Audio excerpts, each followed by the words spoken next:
Welcome to day 5 of our 30 days stock market course. आज हम बात करने वाले हैं ऑर्डर टाइप के बारे में, जहां पे हम समझेंगे limit order, market order, stop loss limit. ये सुनने में तो बहुत आसान लग रहा है, लेकिन 90% बिगिनर्स इसी में गलती कर देते हैं। तो सो पे क्लोज अटेंशन, यानी हम बिना देरी करते हुए स्टार्ट करते हैं। लास्ट में एक होमवर्क आज भी मिलेगा। तो अभी जो टॉपिक हम बात करने वाले हैं वो है मार्केट ऑर्डर। ये क्या होता है? बेसिकली इसमें समझने का बहुत आसान तरीका है, बाय और sell at the current market price. ठीक है, यहाँ पे जो एग्जीक्यूट होगा वो आपके करंट मार्केट प्राइस से हो सकता है।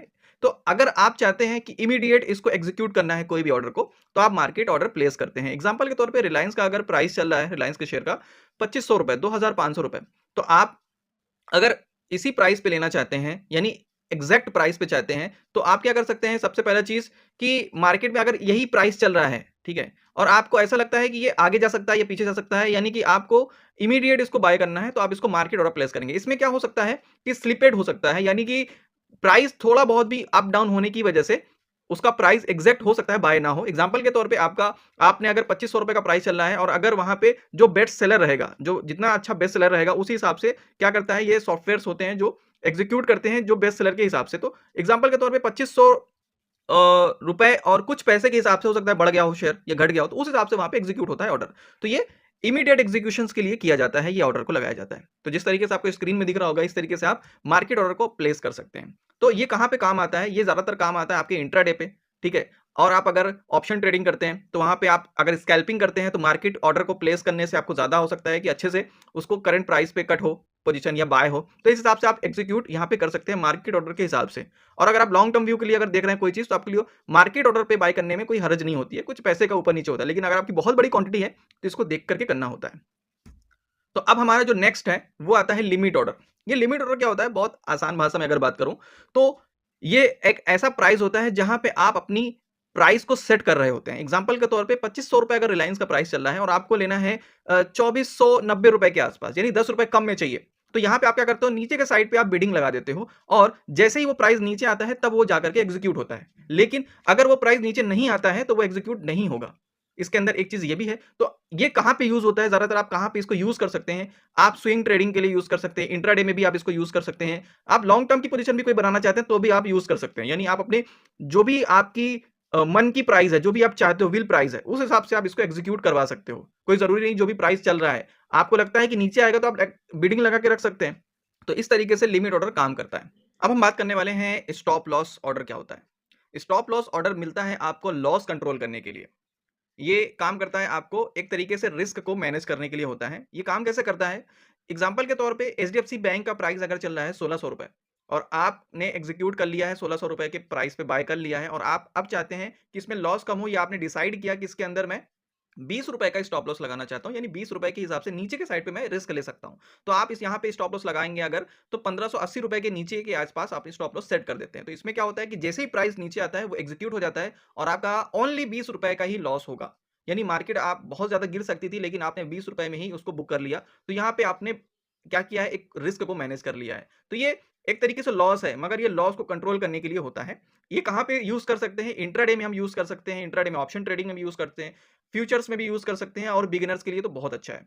और यहाँ पे एक बात कहना चाहूंगा कि विदाउट एसएल जो ट्रेडिंग होती है उसको गैम्बलिंग बोलते हैं, और विथ एसएल जो ट्रेडिंग होती है उसको ट्रेडिंग स्ट्रेटेजी बोलते हैं। अब हम बात करने वाले हैं स्टॉप लॉस लिमिट की, यानी stop loss plus limit order. ये कैसे काम होता है? एग्जांपल के तौर पे 100 रुपए का अगर स्टॉप लॉस लगा हुआ है, 98 के आसपास आपका यहाँ पे स्टॉप लॉस अगर बैठ रहा है, आपने सेट करके रखा है, तो इसका जो लिमिट है आपने लगाया है 97 का। तो इसमें काम कैसे करेगा ये समझो कि 98 पे वो स्टार्ट हो जाएगा, एक्टिवेट हो जाएगा स्टॉप लॉस, लेकिन वो सेलर को ढूंढेगा कि 97 वाला मिल जाए। ठीक है, यानी नीचे के साइड पे भी अगर उसका इस गैप के बीच में, यानी 1 पॉइंट या 2 पॉइंट के बीच में आपने जो गैप लगाया है उसके बीच में भी अगर कोई प्राइस मिलता है तो वो वहां से एग्जीक्यूट हो जाता है। अब इसमें क्या होता है कि कई बार ऐसा होता है कि प्राइस 99 से सीधा 97 में आया, यानी 98 आया ही नहीं, तो आपका 97 में एग्जीक्यूट हो जाएगा, यानी आप बच गए। लेकिन अगर वो प्राइस सीधा जंप करके नीचे के साइड पे 95 आ गया, तो वो दोनों ही एग्जीक्यूट नहीं होगा।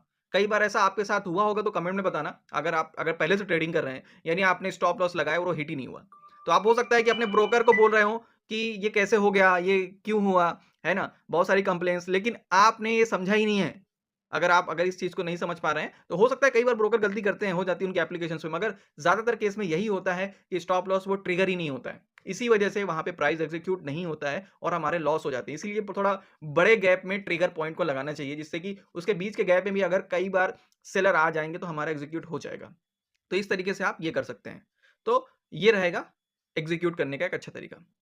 अब हम बात करेंगे ऑर्डर बुक प्रायोरिटी प्राइस, यानी इसको बात करो तो ये ऐसे बैठेगा कि order book and price time priority. ये क्या होता है, समझने वाली बात है कि हम जानते हैं, हमने पढ़ा था, अभी समझा था पहली वीडियो में, आस्क और बिड होता है जो कि ऑर्डर बुक में दिख रहा होता है, जहां पे सेलर ने अपनी प्राइस लगाई है और बायर्स ने अपनी प्राइस लगाई है, दोनों अपनी प्राइस लगा के बैठे हुए हैं। लेकिन आप कई बार ऐसा होगा कि आपने प्राइस लगाया है 100 रुपए सेल करने का, समझिएगा, आपने प्राइस लगाया 100 रुपए सेल करने का, लेकिन वहां पे बाइंग तभी होगा जब वो जिन लोगों ने वो पहले ऑर्डर लगाया है, एग्जांपल के तौर पे आपने भी 100 रुपए लगाया, किसी और ने भी 100 रुपए लगाया। आपने 100 रुपए के हिसाब से प्राइस लगाया है 200 क्वांटिटी, 200 शेयर सेल करने के लिए, और किसी और ने लगाया है 1000 शेयर को सेल करने के लिए। तो जो कोई पहले लगाया है उसका पहले एग्जीक्यूट हो जाएगा। तो आप कई बार ऐसा देखे होंगे या देखने को आपको मिल सकता है कि आपने बाइंग के लिए कुछ लगाया प्राइस, लेकिन वो मेरा नहीं हुआ और लोगों का हो गया, यानी और लोगों का पता नहीं किनका हो गया। आपको दिखेगा कि 100 रुपए में तो एग्जीक्यूट हुआ है, बट मेरा नहीं हुआ है, मेरा फिर उसके बाद वो हुआ ही नहीं, वो हट गया ऑर्डर, यानी ऑर्डर ऐसा हो जाता है। तो इस तरह क्या होता है कि प्राइस टाइम प्रायोरिटी देता है ये ऑर्डर, यानी कि जिसका पहले होगा, और प्राइस को यहाँ पे मैच करना होता है यहाँ पे ऑर्डर को, इसलिए इस हिसाब से ऐसा एग्जीक्यूट होता है। तो अब ऐसी जगह पे हमको करना क्या होता है कि अगर कभी आपके साथ ऐसा हो जाता है, तो आपको इमीडिएटली ऑर्डर को क्या करना होता है, उसको मॉडिफाइड करना होता है, यानी कि जल्दी से आप मॉडिफाइड कर लें, नहीं तो आप उसमें सोचते रहेंगे तो प्राइस और निकल जाएगा। तो इस हिसाब से होता है, इसमें किसी भी तरीके कोई टेक्निकल एरर नहीं होता है। मोस्टली मैं बता रहा हूँ, ज़्यादातर यही होता है कि हमको पता नहीं होता ये चीज़ें, तो हम ज़्यादातर सोच रहे होते हैं यार ऐसा कैसे हो गया मेरे साथ ही। तो आपको पहले समझना है कि ऐसा हो जाता है, ये होता है, क्योंकि वहाँ पे सेलर्स के हिसाब से जो है एग्जीक्यूशन होगा, बायर्स के हिसाब से एग्जीक्यूशन होगा, जो भी कॉम्बिनेशन प्राइस बैठेगी। तो ये रहा हमारा कंप्लीट, यहाँ पे हमने जो समझा ऑर्डर्स के बारे में। अब यहाँ पे होमवर्क यही है कि आपको प्रैक्टिस करना है, जितने भी ऑर्डर्स आप जानते हैं, अभी आपने सुना और आप भी जानते हैं, तो आपको क्या करना है कि पेपर ट्रेडिंग वाले बहुत सारे एप्लीकेशंस आते हैं, तो उनमें क्या करना है, जा करके आपको समझना है, एग्जीक्यूट करना है, बार बार उन ऑर्डर को देखना है, समझना है।